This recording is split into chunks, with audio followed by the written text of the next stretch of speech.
காமனாக over the counter medication எங்கே வாங்குறாங்கன்னா வயிற்று வலி. இந்த தலைவலிக்கு மாதிரி அடுத்தது வந்து வயிற்று வலி. ஸோ வயிறு வலிங்கிறது வந்து நமக்கு வந்து நீங்கள் நார்மலாக வந்து ஒரு ஒரு நார்மல் ஹியூமன் பீக் நம்ம வயிறுன்னு என்ன சொல்லுவோம்னா வந்து நெஞ்சுக்கு கீழே இடுப்புக்கு மேலே இருக்க எல்லாமே மொத்தமாக வயிறுன்னு தான் நம்ம சொல்கிறோம். இப்போ வயிறு வலி அப்படிங்கிறது வந்து ஒரு இதுவாக தான். நீங்கள் போய் வயிறு வலின்னு கேட்டிங்கன்னா அவங்க ஒரு 2 மாத்திரை வலி மாத்திரை வச்சுருப்பாங்க கான்ஸ்டன்ட், அதை தான் கொடுப்பாங்க. பட் அப்படி கிடையாது. அந்த வயிற்றுக்குள்ள ஆர்கன்ஸ், அத்தனை ஆர்கன்ஸ் இருக்குது. ஒரு ஒரு ஆர்கனுக்கும் ஒரு ஒரு இடத்துல ஒரு ஒரு மாதிரி பெயின் இருக்கும். So it doesn't mean that ஒரு வலி மாத்திரை தான் எல்லாத்துக்கும் சேம்னா கிடையாது. ஒரு ஒரு நோய்க்கான ட்ரீட்மெண்ட் மாறும்.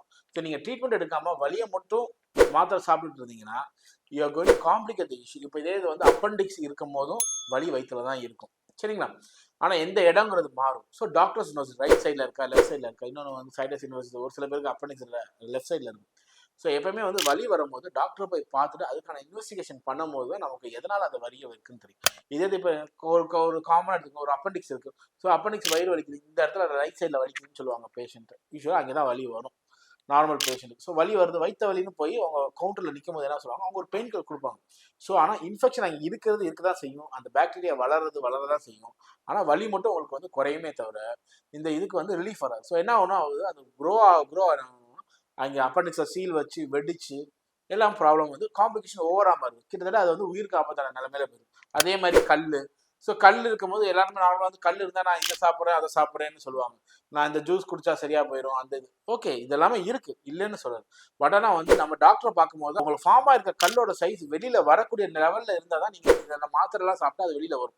அது வராமல் அடிச்சிட்டு இருக்கிற நிலமையில நீங்கள் போய் மாத்திரை சாப்பிடும்போது என்ன ஆகணும், உங்களோட நீர் ப்ரொடக்ஷன் ஜாஸ்தியாக ஆகும்போது என்ன ஆகணும், வெளியில் போக முடியாமல் உள்ள கிட்னி வீங்கி ஹைட்ரோனெஃப்ரோசிஸ்ன்னு சொல்லுவோம். அந்த மாதிரி ஏதாவது ஃபார்மாக இருக்கான்னா இதுவாகும். ஸோ இன்ஃபெக்ஷன் அகைன் அசண்ட் ஆகி கிட்னியை பாதிக்கும். ஸோ அதனால் வந்து வயிறு வலிங்கிறது வந்து ஒரு காமன் டெர்மினாலஜி தான் வச்சு நீங்கள் வந்து உங்களோட ட்ரீட்மெண்ட்டை நீங்கள் பார்க்கக்கூடாது. It varies. ஏன்னா ஒரு பாகங்களுக்கு லிவரில் அங்கே பித்தப்பை இருக்கும், பித்தப்பையில் கல் இருக்கும்போது வீங்கி இருந்தாலும் அதுவும் வயிறு வலி இப்படி தான் இருக்கும். கேஸ்ட்ரைட்டிஸில் இருக்கும். இதே மாதிரி இப்போ கணையத்தில் இன்ஃபெக்ஷன் பேங்க்ரைட்டிஸ் இருக்கும்போது அதுக்கான வலியும் வயிறுலேயே தான் இருக்கும். ஸோ இது எல்லாத்துக்குமே அந்த கணையத்தில் இன்ஃபெக்ஷனாக ரொம்ப சீரியஸான விஷயம்.